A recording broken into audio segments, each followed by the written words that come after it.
Haleluya. Haleluya. Firman Tuhan pada hari ini berbicara kepada kita dalam sebuah tema jalan menuju kemenangan. The way to victory. The way to victory. Dalam kehidupan kita sebagai seorang Kristen, ada 3 perkara yang membuat kita gagal di dalam kehidupan kita, sehingga kita tidak dapat maju dalam kehidupan rohani kita bersama Tuhan. Bahkan satu kegagalan yang sangat tidak baik dan tidak kita inginkan adalah kegagalan untuk masuk ke dalam kerajaan surga. Musuh kita yang pertama, saudara, yang kita ada dalam hidup ini adalah apa yang kita lihat di dalam dunia. Saat menerima Yesus sebagai Tuhan dan Juru Selamat kita, telah pun berada di jalan yang sempit menuju ke surga. Jalan ke surga tidaklah semudah yang kita sangka. Mengapa, saudara? Kita mempunyai banyak musuh yang dahsyat. Kita mempunyai banyak musuh yang dahsyat dalam kehidupan kita. Itulah sebabnya Yesus senantiasa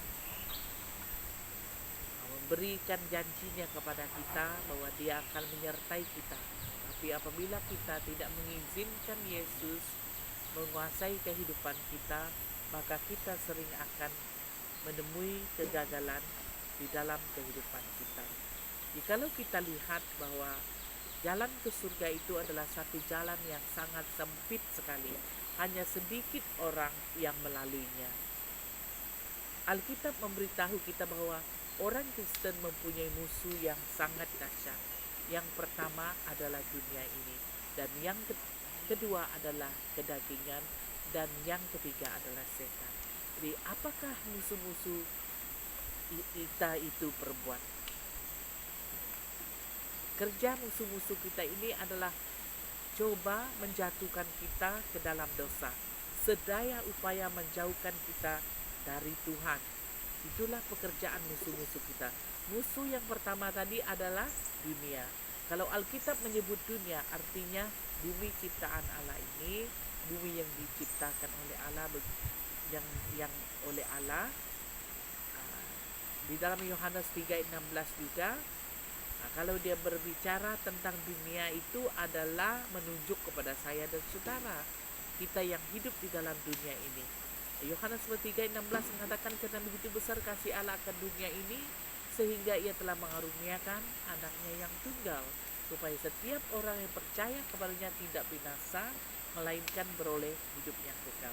Jadi harta dan keseronokan dunia yang dipakai setan untuk menjauhkan kita dari Tuhan. Janganlah kamu mengasihi dunia. Inilah adalah amaran Tuhan Yesus kepada setiap orang yang percaya kepadanya. So what is the world? Apa artinya dunia? Ya, it is human society with God left out. Satan's world system includes entertainment, business, education, religion, politics, world kingdom, world organization, news, media, and hundreds of other things. The world is anything that shut God up. Okay. Sebuah masyarakat manusia yang hidup tanpa Allah, itulah artinya dunia. Dan dunia dalam sistem iblis termasuk hiburan, perniagaan, pendidikan, agama, dan politik. Dan kerajaan-kerajaan dunia, pertumbuhan dunia, media, berita, dan komunikasi, beratus-ratus perkara-perkara lain yang dunia ini tawarkan kepada kita sebagai anak Tuhan.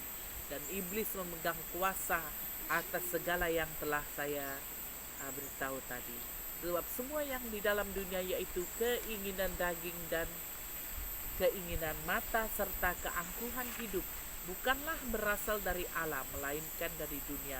1 Yohanes pasal 2 ayat 16. Roma pasal 12 ayat 2 mengatakan, janganlah kamu menjadi serupa dengan dunia ini, tetapi berubahlah oleh pembaruan budimu, sehingga kamu dapat membedakan manakah kehendak Allah, manakah yang baik, yang berkenan kepada Allah, dan yang sempurna. Sebab semua yang ada di dalam dunia, yaitu keinginan daging dan keinginan mata, serta keangkuhan hidup, bukanlah berasal dari Bapa, melainkan dari dunia ini. Ya, apabila kita melihat ya bagaimana dunia ini boleh mempengaruhi kita, dia boleh mempengaruhi kita di dalam pikiran kita, mempengaruhi kita dalam kehendak kita, dan mempengaruhi kita secara tubuh, sehingga kita mempunyai keinginan, the lust of eyes, pride of life, and lust of flesh. Jadi itulah keadaan dunia ini boleh menyesatkan kita secara rohani kita. Jadi the pride of life, lust of eyes, lust of flesh. Kita harus transform, kita harus diubahkan dari semuanya. Setan tidak mau kita mengasihi Allah. Dia menggunakan harta dunia untuk menarik kita jauh dari kehendak Bapa, agar kita menurut keinginannya. Setan menggunakan apa? Dia menggunakan uang, bisnis, sport, keseronokan, games, TV, internet, dan sebagainya. Dia menggunakan handphone untuk menjatuhkan kita. Sebenarnya benda-benda yang saya sebut ini tidak salah kalau kita pakai dengan baik. Tapi apabila kita membuat dia menjadi Allah kita, yang itu saja yang diutamakan, dan masa kita dalam satu hari itu 24 jam, dan dalam 24 jam itu kita banyak sekali memberi masa kepada handphone, kita selalu memberi masa kepada bisnis, keseronokan, games, TV, internet, ataupun apa yang kita tengok itu tayangan Korea lah apa dan segala macamnya. Itu yang menjadi utama dalam hidup kita, sehingga kita tidak dapat membaca firman Tuhan, sehingga kita tidak mengutamakan masa untuk berdoa kepada Tuhan, dan itu sajalah yang memenuhi hati kita. Itu menjadi Allah bagi kita, dan itu boleh menyebabkan iman kita itu semakin hari semakin jauh dari Tuhan. Jadi kita harus hati-hati, saudara. Setan tidak mahu kita mengasihi Allah. Dia menggunakan harta dunia ini untuk membuat kita jauh dari Tuhan. Uang dan kekayaan boleh merebut takhta Tuhan di dalam hati kita. Karena itu kita harus hati-hati. Semuanya itu tidak salah. Uang tidak salah, saudara. Tetapi kalau semuanya itu menjadi yang terutama di dalam hidup kita dan mulai menawan hati kita, maka ia menjadi satu dosa bagi kita. Semua yang kita kasihi melebihi Tuhan adalah dosa. Jadi take note of this. Semua yang kita kasihi melebihi Tuhan adalah dosa. Semua perkara yang menjauhkan saya dan dari menikmati kasih Tuhan, semua perkara yang merintangi saya untuk melakukan kehendak Allah adalah musuh duniawi saya yang membinasakan. Lebih baik saya menghindari dari hal-hal seperti itu. Anything that keep me from enjoying God's love in my life and wanting to do God's will worldly, and I better avoid it. Oke, saudara. Semua orang Kristen yang mencintai dunia masuk ke dalam perangkap iblis yang akan dibawanya bersama dengannya di lautan api neraka. Bayangkan kalau kita masuk ke dalam sangkar iblis, semua orang yang ikut dia masuk ke dalam sangkar itu, dan dia membawa bersamanya di neraka. So kita harus awas. The world is the gilded cage in which Satan transport his victims to the lake of the fire. Bagaimana kita dapat mengalahkan dunia ini? Bagaimana, saudara? Dengan mencintai Tuhan Yesus dengan segenap hati kita. Dunia memiliki banyak hal yang menarik dan kesenangan berdosa, tetapi semuanya itu tidak dapat memuaskan hati kita. Hanya Yesus benar-benar dapat memuaskan hati kita. Berpikirkan kasih Yesus bagi kita.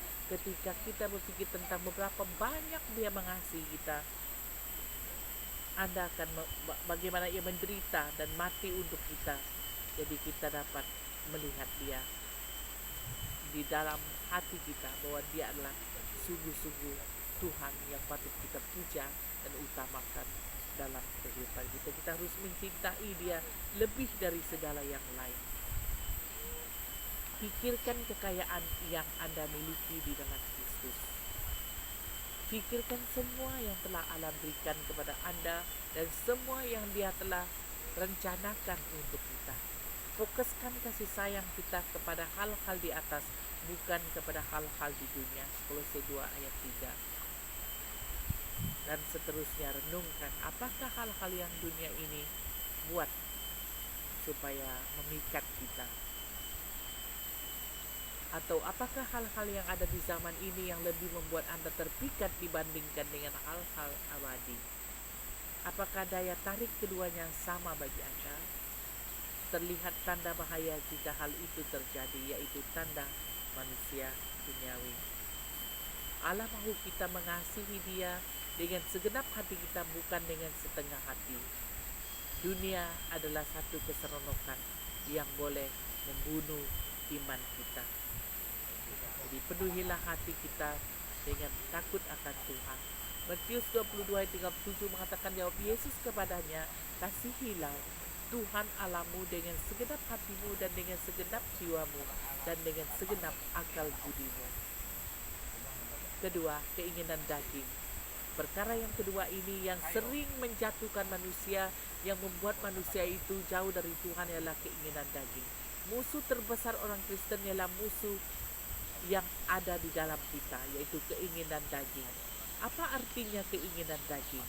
Keinginan daging adalah keinginan atau nafsu yang berada di dalam kita. Ini adalah tubuh dosa kita. Akar penyebab semua dosa kita adalah keinginan daging.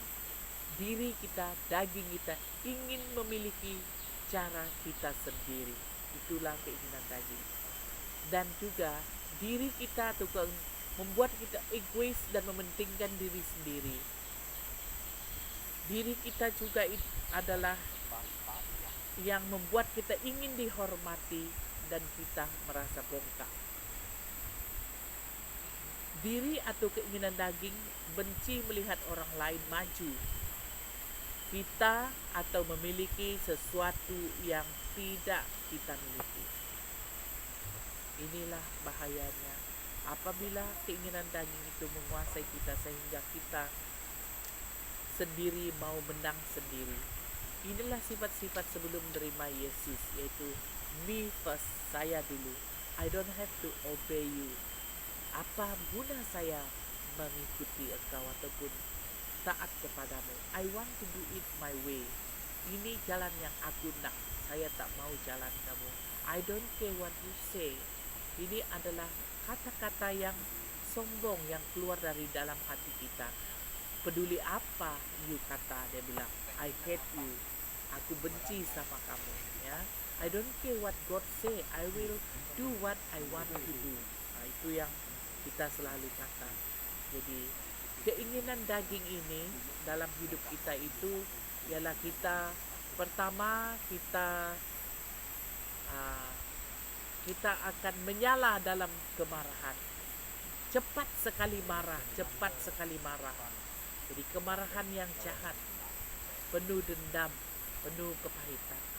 Cepat tersinggung, suka merajuk atau cemberut, memegang kepahitan, dan tidak mau mengampuni orang lain. Ketika kita melakukan sesuatu yang salah, kita memberi alasan atau menyalahkan orang lain atas kesalahan yang kita lakukan. Jadi daging merebut takhta hati kita. Saya akan melakukan apa yang saya ingin lakukan. Diri tidak taat kepada Allah. Sebab keinginan daging adalah perseteruan terhadap Allah. Karena ia tidak takluk kepada hukum Allah, memang tidak mungkin bagi daging untuk taat dan takluk kepada Allah. Sebagai orang percaya, Allah mengharapkan kita untuk hidup secara bebas dari cara kita yang lama. Sebelum dan selepas saya terima Yesus, saya perasan bahwa rupa-rupanya ada keinginan daging masih ada di dalam diri saya. Jadi keinginan saya masih mau terus memerintah ketika daging di atas takhta, hati saya melakukan banyak dosa. Nah, setiap orang yang mau mengikut Yesus, ia harus menyangkal dirinya, memikul salib setiap hari dan mengikut Yesus. Lukas 9 ayat 23. Dosa-dosa yang saya perbuat. Apakah saya pernah bangga? Apakah saya pernah berpikir aku lebih baik dari orang lain? Ini adalah dosa kesombongan. Merak adalah burung sangat bangga, selalu mondar-mandir di sekitar dan memamerkan dirinya. Itu adalah melambangkan kesombongan. Kalau kita sebagai anak Tuhan masih seperti burung merah ini, kita senantiasa sombong, kemana saja kita pergi kita pikir kita yang terbaik. Jadi itu bukanlah sifat sebagai orang atau orang yang percaya pada Tuhan. Dosa mementingkan diri sendiri, bertentangan dengan hukum Allah.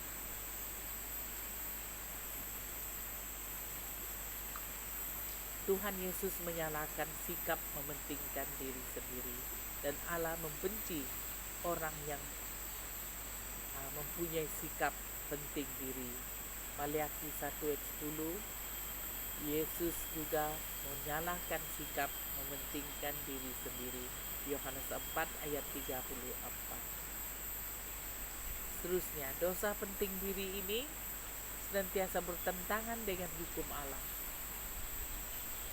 Dinyatakan dalam sikap hidup untuk diri sendiri, 2 Korintus 5 ayat 15, melayani Allah supaya mendapat upah, Maliaki 1 ayat 10, melakukan kewajiban supaya mendapat suap, upah dan sebagainya, mencintai diri sendiri, mencari kesenangan diri sendiri, mencari kepentingan diri, mencari keuntungan diri sendiri, mencari kehormatan yang tidak sepantasnya, tidak memperhatikan orang miskin.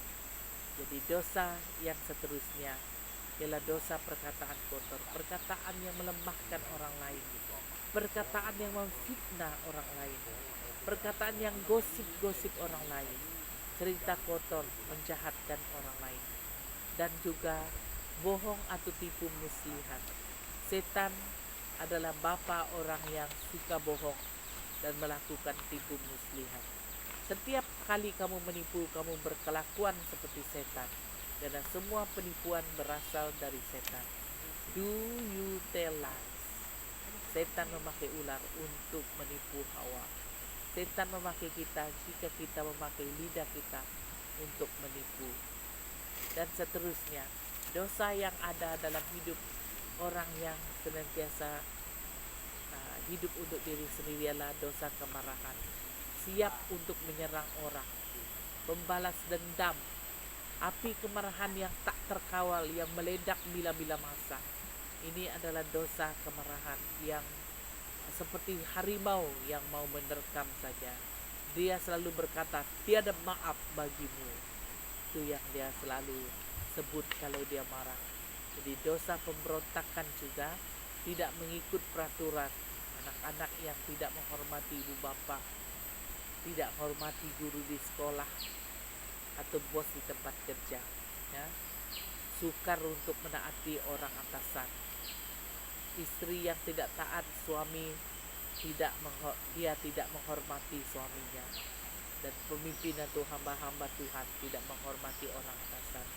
Di dosa kemalasan yang seterusnya, membuat sesuatu tetapi terlalu perlahan dan selalu menunda-nunda waktu. Kemalasan kalau ada banyak tugas di sekolah, di rumah, dan sebagainya. Selalu bersungut-sungut, malas mencari nafkah, tidur siang hari, malas pergi kerja, malas pergi kebaktian, malas berdoa, malas baca Alkitab, malas dan selalu tidur-tidur. Jadi anak-anak Tuhan tidak boleh mengamalkan sikap kemalasan.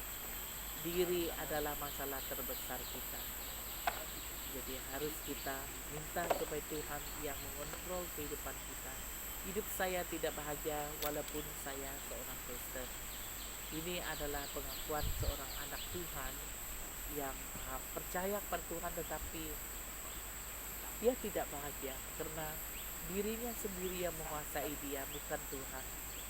Kemarahan, uh, lambat, lamban, rakus, keras kepala, selalu gosip dan fitnah orang, selalu menipu, tidak jujur, dan sebagainya. Untuk menang atas musuh daging ialah menyalibkan daging kita atas salib Yesus. Memilih Yesus menjadi Raja di hati kita. Roma 6 ayat 12 mengatakan, sebab itu hendaklah dosa jangan berkuasa lagi di dalam tubuhmu yang fana, supaya kamu jangan lagi menuruti keinginannya. How to overcome ourselves? Making Christ King in our heart. Jesus Christ is my Lord. His rightful place is on the throne of my heart. I choose to love and obey Him, but not serve. Menjadikan Kristus Raja di hati saya, bukan kehendak diri saya sendiri. Yang kedua, saying to yourself no to ourselves daily. Katakan tidak kepada nafsu kita setiap hari. Day by day, I must choose to say no to self. Katakan tidak kepada daging. Dan yang ketiga, letting the Lord Jesus live His life in me. Ya, biarlah kehidupan Yesus itu menjadi kehidupan saya. Yesus ada di dalam hidup saya, memberikan saya hidup dalam kebaikan, kesederhanaan, kasih, sabar, kelemah lembutan, iman, ya, dalam hidup saya. Dan ketiga, our enemy is devil. Musuh terbesar orang Kristen adalah setan. Setan marah sekali saat kita menerima Yesus. Setan berusaha sedaya mungkin untuk menjatuhkan kita dari Yesus. 1 Petrus pasal 5 ayat 8 mengatakan, sadarlah dan berjaga-jagalah, lawanmu si iblis berjalan keliling sama seperti singa yang mengaum-ngaum dan mencari orang yang dapat ditelannya. Apa yang setan buat untuk mencobai kamu? Pertama, pikiran yang salah melalui movies atau television, buku-buku yang lucah, kawan yang tak beriman. Ini juga cara iblis menjatuhkan kita. Melalui movie yang kita lihat, melalui handphone kita, tengok movie apa yang kawan send sama kita.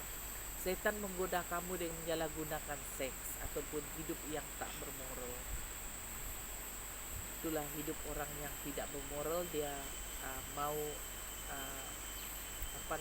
melakukan seks di luar nikah ataupun melakukan seks sejenis, homoseksual, lesbian, biseksual dan sebagainya. Minuman yang memabukkan, drug or alcohol. He knows that this thing will destroy your body and your mind. Di iblis selalu menawarkan perkara-perkara seperti itu. Setan menggunakan tarikan dunia ini untuk membinasakan anak-anak muda, yang menipu mereka dengan dadah, alkohol, rokok dan sebagainya. Jadi setan gunakan semua jenis drama TV yang mengiurkan anak-anak muda agar jatuh ke dalam dosa. He loves to see children and teenagers rebelling against their parents. Itu juga yang terjadi. Dia mau lihat kamu bertengkar dengan ibu bapa kamu, melawan ibu bapa kamu, karena tanpa pimpinan ataupun tanpa ajaran ibu bapa kamu pasti akan binasa.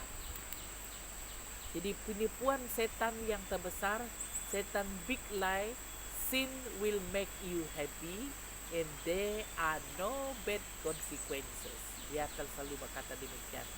Dosa akan buat kamu gembira, dia bilang. Tak ada akibat buruk pun, dia bilang dengan kamu. Jadi setan menyerang kamu setelah kamu jatuh ke dalam dosa. Dia memberi kamu beranggapan bahwa Allah tidak dapat mengampuni dosamu. Dia membuat kamu ragu-ragu akan janji pengampunan Tuhan dan keselamatan kamu. Setan akan membuat kamu tertekan dan kamu akan rasa takut, bimbang, Satan will try to discourage you and make you fearful and afraid. Satan is terrible enemy. Jadi, can we defeat Satan by ourselves? Ya, no, we cannot defeat Satan by ourselves. He much more powerful for us. Tapi Yesus telah mengalahkan setan. Yesus telah mati dan bangkit, dan kuasanya lebih besar dari segala kuasa setan. Kita memiliki kuasa kebangkitan Tuhan di dalam diri kita, karena Ia telah membebaskan kita dari belenggu dosa dan setan. Setan adalah musuh yang telah kalah. Dia bersama pengikut-pengikutnya akan dibuang ke dalam api neraka. Setan kelihatannya dahsyat dan menyeramkan, tetapi ingatlah, Kristus lebih hebat dan perkasa. Sebab roh yang ada di dalam kamu lebih besar daripada roh yang ada di dalam dunia. Greater is the Christ that is in you than the Satan that is in the world. 1 John 4 verse 4. What does this verse mean? It means that Christ who lives in us is greater and stronger than Satan who is in the world. Christ can break the power of any temptation. He can set us free from any sins that blind us. Ada satu lagu yang sangat baik mengatakan, break every chain, break every chain, break every chain. There is power in the name of Jesus. We break every chain, we break every chain, we break every chain. Arahkan mata kita kepada Yesus. The one thing we must do to have victory over the Satan temptation is to look to Jesus for the victory. We look to Him for victory by knowing that He lives in us and by trusting Him to give us the victory. Pada saat setan mengetuk, suruh Yesus berhadapan dengan dia. Pada saat setan menggodamu, lihat pada salib Yesus. Kesimpulannya, musuh-musuh kita adalah dunia, daging, dan iblis. Dalam perjalanan pergi ke surga, ketiga musuh ini terus menyerang kehidupan rohani kita setiap hari. Jika selama ini kita telah dikalahkan oleh dunia, kedagingan, dan setan, mari datang kepada Yesus sekarang. Akui dosa-dosamu dan terimalah pengampunan. Terimalah kuasa Roh Kudus hari ini untuk kemenanganmu di dalam Yesus. Tuhan Yesus memberkati. Amin. Auna nih, pana? Marah-maring tip.